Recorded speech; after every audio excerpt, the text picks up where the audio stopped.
এটা সদায় 2016 চনৰ পৰা তেওঁ গোটেই অসমখনক দুখন দুনিয়াত বিভক্ত কৰা নাই জানো। এতিয়া দুনিয়াৰ এখন দুনিয়াৰ চাইজটো সৰু সৰু কৰি তেওঁ এনেকুৱা ধৰণৰ কথা কয়, ক'ৰবাত 22টা কয়, ক'ৰবাত 102টা কয়। সেইবিলাক ৰাইজে গুৰুত্ব নিদিয়ে। আমি সকলোকে লগত লৈ প্ৰত্যেক ভাষা ভাষী ধৰ্ম জাতি জনগোষ্ঠীৰ মানুহক বুকুৰ মাজত সোমোৱাই কংগ্ৰেছ দলে বিজেপিৰ বিৰুদ্ধে এই সংগ্ৰামত অৱতীৰ্ণ হৈছে। আমি একেলগে যুদ্ধত অৱতীৰ্ণ হোৱাৰ গোটেই আমি সকলো সাজু হৈছোঁ। আৰু বিশেষকৈ কংগ্ৰেছ দলে চুকে কোণে আমাৰ তৃণমূল পৰ্যায়ৰ পৰা আমাৰ দলটোক সংবৰ্ধন কৰিবৰ বাবে আমি বিভিন্ন ধৰণেৰে কাম কাজ চলাই আহিছোঁ। আৰু বিজেপিক পৰাভূত কৰিবৰ বাবে এই নিৰ্বাচনত আমি ইতিমধ্যেই আমাৰ কৌশলো আমি যুগুত কৰিছোঁ আৰু আমি আগবাঢ়ি যাম। আৰু ইয়াত কোনো ধৰণৰ পিছ হুঁহকি অহাৰ কোনো প্ৰশ্নই উঠিব নোৱাৰে। বিজেপিৰ আমাৰ অসমৰ যিখন চৰকাৰ আছে, আটাইতকৈ ভাৰতবৰ্ষৰ ভিতৰত দুৰ্নীতিপৰায়ণ হিমন্ত বিশ্ব শৰ্মা অসমৰ মুখ্যমন্ত্ৰী। তেওঁ ভাৰতবৰ্ষৰ ভিতৰত আটাইতকৈ দুৰ্নীতিপৰায়ণ মুখ্যমন্ত্ৰী হিচাপে ইতিমধ্যেই সকলোৱে জানে, গোটেই ভাৰতবৰ্ষতো জানে আৰু অসমৰ চুকে কোণে গাঁৱে গাঁৱে ঘৰে ঘৰে জানে। গতিকে হিমন্ত বিশ্ব শৰ্মাৰ অপশাসন উৎখাত কৰিবৰ বাবে আমি সকলো একলগ হৈ পেলাই আমি এই সংগ্ৰামত অৱতীৰ্ণ হৈছোঁ। গতিকে বিজেপিয়ে বিভিন্ন ধৰণৰ প্ৰচাৰ কৰিব। হোৱাটছআপ ইউনিভাৰ্চিটিত ছ'চিয়েল মিডিয়াত কৰাততো তেওঁলোক সিদ্ধহস্ত। তেওঁলোকৰ 1500 টকীয়া বেতনত তেনেকৈ কাম কৰে, কাৰণ তেওঁলোকৰতো পইচাৰতো অভাৱ নাই। টকাৰ পাহাৰৰ ওপৰত বহি থাকে বিজেপি চিণ্ডিকেট কৰি পেলাই। গতিকে সেইকাৰণে তেওঁলোকে এনেকুৱা প্ৰচাৰ কৰিব পাৰে, কিন্তু সাধাৰণ মানুহে জানে, সাধাৰণ ভোটাৰে জানে। গতিকে আমি এই সংগ্ৰামত অৱতীৰ্ণ হৈছোঁ আৰু আমি অতি শক্তিশালীভাৱে এই যুদ্ধত অৱতীৰ্ণ ভাবুকিটো আহিছে, কাৰণ তেওঁলোকে বিজেপি RSSে নতুনকৈ ইণ্টাৰপ্ৰিটেশ্যন কৰিব খুজিছে, সংবিধানত সন্নিৱিষ্ট হৈছে। সাধাৰণ মানুহৰ স্বাৰ্থ ৰক্ষণাবেক্ষণ দিবৰ কাৰণে ছ'চিয়েলিষ্ট বা ছেকুলাৰ এই শব্দবিলাক তেওঁলোকে উঠাই দিব খুজিছে।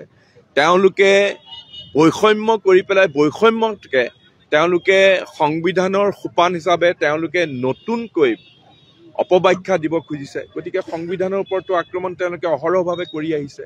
গতিকে যিখন সংবিধান ভাৰতবৰ্ষৰ জনসাধাৰণে গ্ৰহণ কৰিছিলে 1948 চনত, আৰু যিখন সংবিধান ভাৰতবৰ্ষত প্ৰযোজ্য হ'ল 1950 চনৰ পৰা, সেইখন সংবিধান আমাৰ কাৰণে পাথেয়। আৰু সেইখন সংবিধানক ৰক্ষা কৰিবৰ বাবে কংগ্ৰেছ দলে ভাৰতবৰ্ষৰ আন সাধাৰণ মানুহৰ সৈতে একেলগে কাম কৰি যাব আৰু যুদ্ধ কৰি যাব।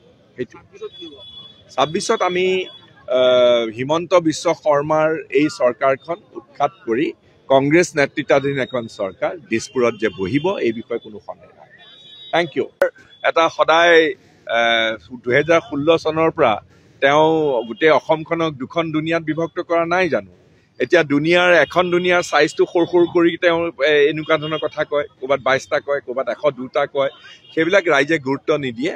আমি সকলোকে লগত লৈ প্ৰত্যেক ভাষা ভাষী ধৰ্ম জাতি জনগোষ্ঠীৰ মানুহক বুকুৰ মাজত সোমোৱাই কংগ্ৰেছ দলে বিজেপিৰ বিৰুদ্ধে এই সংগ্ৰামত অৱতীৰ্ণ হৈছে। আমি একেলগে যুদ্ধত অৱতীৰ্ণ হোৱাৰ গোটেই আমি সকলো সাজু হৈছোঁ।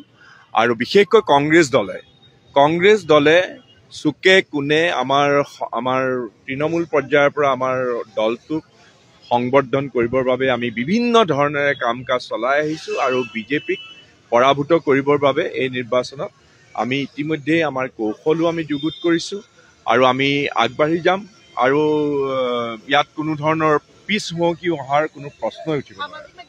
বিজেপিৰ আমাৰ অসমৰ যিখন চৰকাৰ আছে, আটাইতকৈ ভাৰতবৰ্ষৰ ভিতৰত দুৰ্নীতিপৰায়ণ হিমন্ত বিশ্ব শৰ্মা অসমৰ মুখ্যমন্ত্ৰী। তেওঁ ভাৰতবৰ্ষৰ ভিতৰত আটাইতকৈ দুৰ্নীতিপৰায়ণ মুখ্যমন্ত্ৰী হিচাপে ইতিমধ্যেই সকলোৱে জানে, গোটেই ভাৰতবৰ্ষতো জানে আৰু অসমৰ চুকে কোণে গাঁৱে গাঁৱে ঘৰে ঘৰে জানে।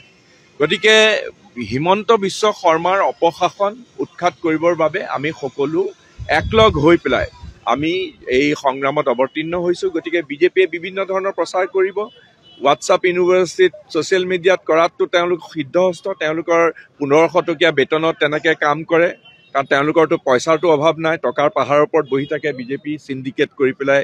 গতিকে সেইকাৰণে তেওঁলোকে এনেকুৱা প্ৰচাৰ কৰিব পাৰে, কিন্তু সাধাৰণ মানুহে জানে, সাধাৰণ ভোটাৰে জানে। গতিকে আমি এই সংগ্ৰামত অৱতীৰ্ণ হৈছোঁ আৰু আমি অতি শক্তিশালীভাৱে এই যুদ্ধত অৱতীৰ্ণ ভাবুকিটো আহিছে কাৰণ তেওঁলোকে বিজেপি RSSে নতুনকৈ ইণ্টাৰপ্ৰিটেশ্যন কৰিব খুজিছে সংবিধানত সন্নিৱিষ্ট হৈছে সাধাৰণ মানুহৰ স্বাৰ্থ ৰক্ষণাবেক্ষণ দিবৰ কাৰণে ছ'চিয়েলিষ্ট বা ছেকুলাৰ এই শব্দবিলাক তেওঁলোকে উঠাই দিব খুজিছে তেওঁলোকে বৈষম্য কৰি পেলাই বৈষম্যতকৈ তেওঁলোকে সংবিধানৰ সোপান হিচাপে তেওঁলোকে নতুনকৈ অপব্যাখ্যা দিব খুজিছে গতিকে সংবিধানৰ ওপৰতো আক্ৰমণ তেওঁলোকে অহৰহভাৱে কৰি আহিছে গতিকে যিখন সংবিধান ভাৰতবৰ্ষৰ জনসাধাৰণে গ্ৰহণ কৰিছিলে 1948 চনত আৰু যিখন সংবিধান ভাৰতবৰ্ষত প্ৰযোজ্য হ'ল 1950 চনৰ পৰা সেইখন সংবিধান আমাৰ কাৰণে পাথেয় আৰু সেইখন সংবিধানক ৰক্ষা কৰিবৰ বাবে